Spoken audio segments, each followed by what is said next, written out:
नहीं, ये नहीं मैं कह रहा हूँ, मतलब आप स्टार्ट कहाँ से शुरू करते हो?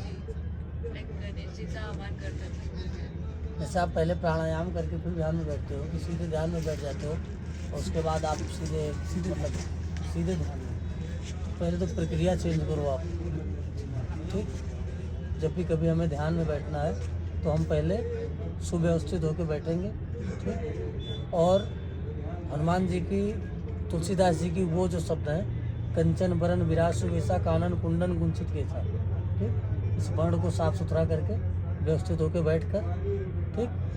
कान में किसी कपड़े से या किसी रुमाल से, किसी चीज़ से केसों को, बालों को कुंचित इकट्ठा करके कुंडनी मार लेंगे, ठीक? जिससे बाहर के कोई आवाज़ हमारे कानों में ना जाए, दूसरा कोई पसीना उसीना टपक के हमारे चेहरे पे ना पड़े, जिससे हमारा ध्यान भंग हो, ठीक? इस कंडीशन में होने के बाद आप प्राणायाम पे आओ। प्राणायाम में 2 घटक हैं, आप चाहे पंचाक्षर मंत्र से कर लो, ठीक? और चाहे आप करो गायत्री मंत्र से, ठीक? कम से कम 3 बार पूर्ण प्राणायाम करने के बाद आप बैठो ध्यान में, ठीक?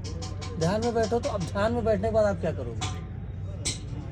मंत्र दिए उनका जप करोगे। और मैं कहूँगा कि जब आप ध्यान में बैठो तो किसी चीज़ का जप मत करो, किसी चीज़ का चिंतन मत करो, किसी चीज़ का ध्यान मत करो, ठीक?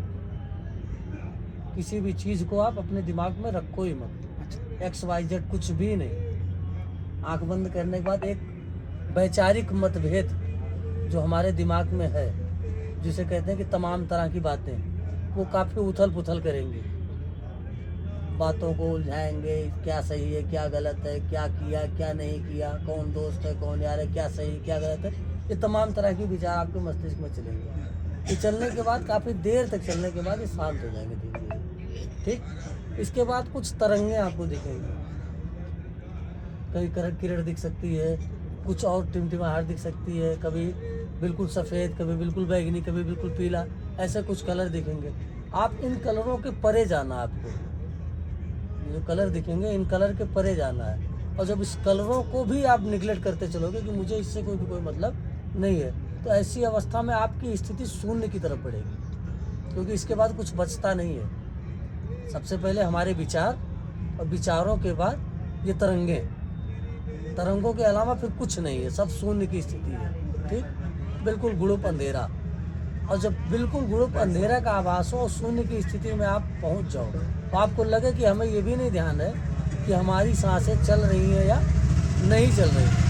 इतनी जब मस्ती आ जाए अपने आप में, तो अपने आप को इसी कंडीशन में कई घंटे छोड़ दो, ठीक? अब छोड़ देने के बाद क्या होगा कि शिव और शक्ति का मिलन होता है, ठीक? ये आपका शरीर जो है वो अर्धनारीश्वर है, किसी भी स्त्री का, किसी भी पुरुष का, ये शरीर अर्धनारीश्वर है, ठीक? तो अर्धनारीश्वर शरीर में शिव और शक्ति दोनों का वास है। हमारे इस अभिमुक्त क्षेत्र काशी में यहाँ शक्ति का वास होता है, ठीक? हमारे मस्तिष्क पे शक्ति का वास होता है, जहाँ माताएं हमारी तिलक लगाती हैं, बिंदी लगाती हैं। यह शक्ति को ही केंद्रित करने का, जैसे इस शक्ति को आप अंगुली नहीं दिखा सकते, ठीक? शक्ति को आप अंगुली नहीं दिखा सकते। जैसे आपको प्रैक्टिस करनी है, आप पलती लगा के बैठो और सामने मम्मी आपकी, इनके यहाँ पे ये अंगुली थोड़ी सी दूरी लगा के थोड़ी देर करो, टच नहीं कराना, बस थोड़ा दूर रखना है।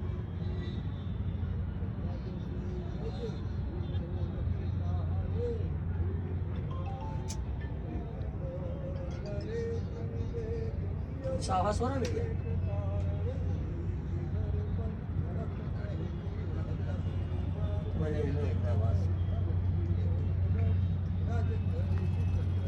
अभी स्थिरता मेरे दिमाग में, कभी ध्यान देना कि यहाँ आप तर्जनी उंगली लगाओगी,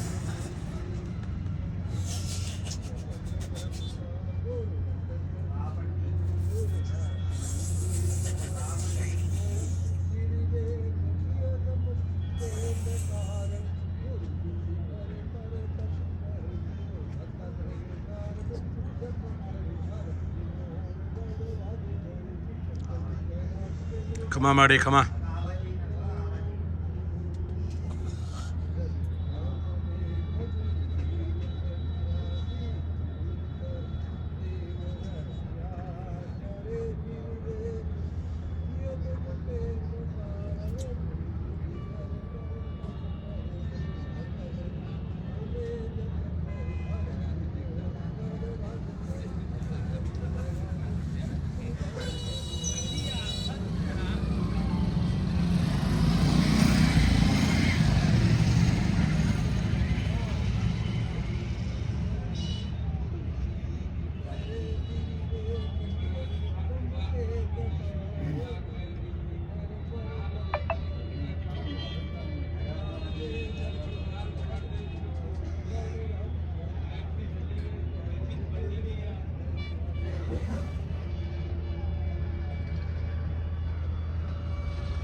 चप्पल है, बैठ जाओ। पास में बैठ। देखो। मामा तो लगा ले प्रदीप को। ठीक, तो ये तर्जनी उंगली जो है बेटा ना, इसको जब भी कभी आप शक्ति के आगे करोगे तो यहाँ पे ये खिंचाव सा महसूस होगा, हल्का हल्का दर्द सा, पेन सा चालू हो जाएगा। ठीक, तो मतलब ये कहने का तात्पर्य है कि शक्ति को कोई भी उंगली नहीं दिखा सकता। ठीक, क्योंकि शक्ति का जो स्थान है वो सर्वोपरि है, सबसे प्रथम है। ठीक, जैसे ये शरीर आपका 100 है और शक्ति जब इसमें संचालित हुई तो चेतन होकर ये शिव का स्वरूप धारण कर लेती है। ठीक, तो शक्ति का वास यहाँ है और शिव का वास है रीढ़ की हड्डी के सबसे निचले पुच्छ में। ठीक, तो जब आप ध्यान में शून्य की अवस्था में जाओगे तो एक ऐसी क्रिया होती है जिसमें शिव शक्ति की तरफ बढ़ते हैं। अच्छा, ये तभी संभव है जब आप अपनी सांसों को भूल जाओगे, क्योंकि अगर जो सांस आपकी कंट्रोल में नहीं है, आप सांस पे आपका ध्यान है, तो आपका मन आपके बस में नहीं होगा। ठीक, समझे मेरी बात?